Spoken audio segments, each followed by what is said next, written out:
Hi everyone, welcome to another macro photography video. Today I'm out in one of my favorite locations for macro photography, which is this wide sort of heathland area with some sparse trees and lots of heather and grasslands. It's a really cool habitat and there's a few interesting species that can be found here. One thing I've already been looking at is, since we had quite a bit of rain yesterday, there's some puddles in the path in the tractor and car tracks, and there are a few things including tadpole shrimp that can sometimes be seen in these puddles. Didn't have any luck though before.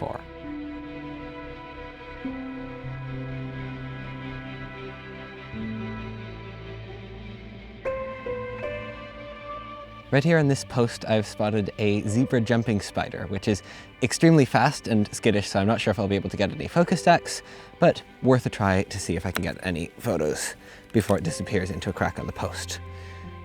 Just using my hand to kind of guide it away from the crack so that it stays in a position that I can somewhat photograph it, and then just going to at least get an identification image. I always like getting something that you can recognize it, in case I don't manage anything more, which this one is particularly active, so I'm not sure what I'll get. But I'm gonna try and go for a close-up angle. Right now it's running down the post, so I'm going to kind of position myself with the camera a bit lower than it is, in case it comes towards me. And I think I've even got a small stack there.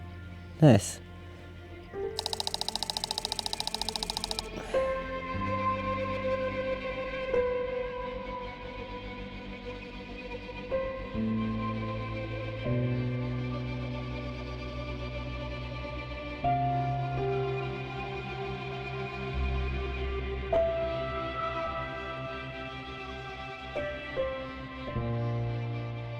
So just on the ground on the side of the path here, I've spotted a large moth kind of fluttering around while walking by, and having a closer look, it's a species I've never seen before, which I believe is called an emperor moth, which is really cool to see. At first I thought it was stuck under the branches. You can kind of see here that it's underneath some bits of dried out plant material, but it appears to be being eaten or attacked by a group of small ants of some sort. So I don't think this is something to get any good photos of, but I'll try and get a little video sequence to show you.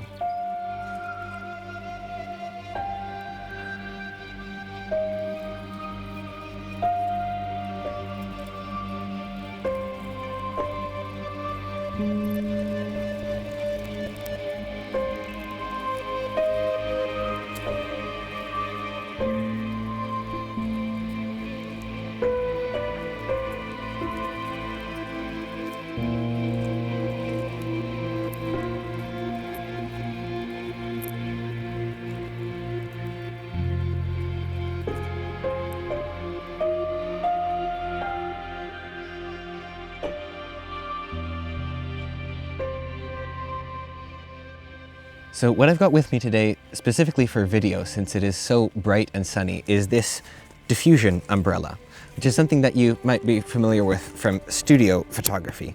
But what this allows me to do is, if it doesn't get blown away by the wind, I can place it down something like this and create this really soft diffuse lighting from the sunlight, which is great for video clips.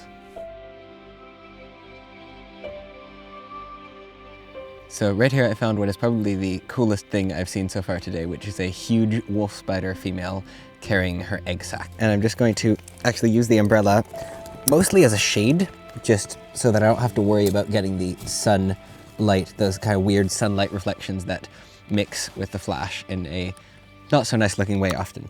And then I'll just go low down to get a picture of this. I'm going to try and get a portrait, and the trick with subjects like these is to get as symmetrical an angle as you can if you're going for a close-up portrait. I think that looks pretty good.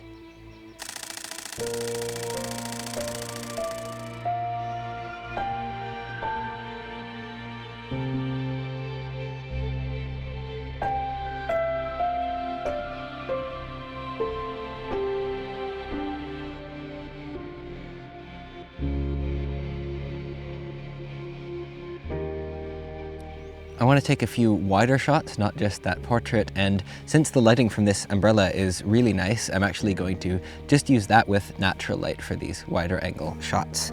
And first of all, I'm going to go for my classic top-down texture shot, because I always really like those.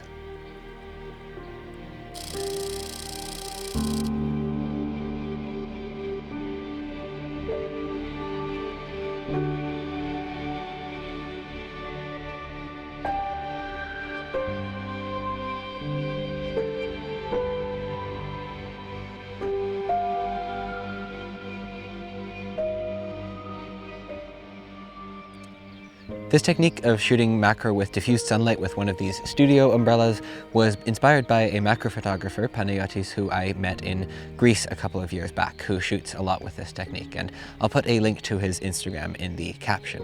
I've really been having fun with this technique today, and it's great for shooting photos wide open focus stacks at f2.8 or for video as well, and I think I will definitely start taking this with me more on future macro walks.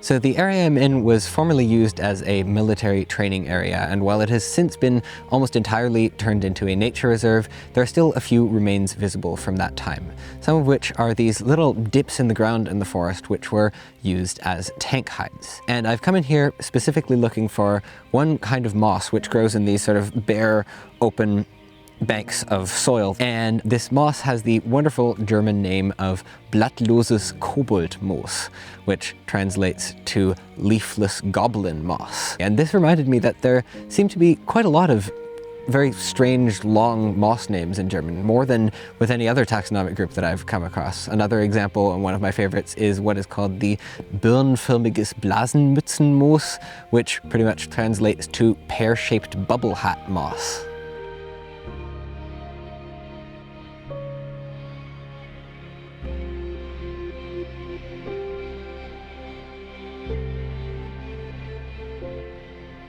So right here in the middle of the path, I've found a very cool looking weevil. It's a bit similar to the one I found a few videos back, but with a quite different pattern on the back and less covered in sand. So I think that this could be a cool photo opportunity, and I might go for a top-down shot first, like with that other one. So something like this, just shooting straight down from above, I think looks quite nice in this case.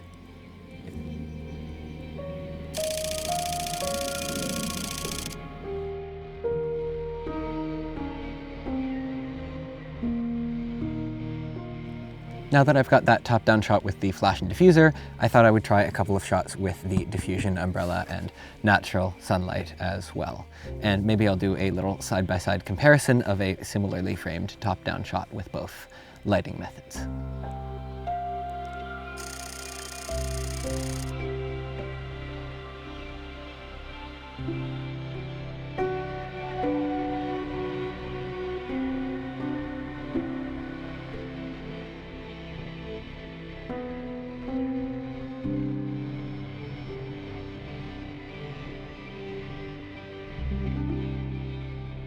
So yeah, that was a really nice and successful little macro walk. I ended up getting quite a few photos that I think should turn out quite well, and I had fun experimenting with different lighting techniques and angles and stuff.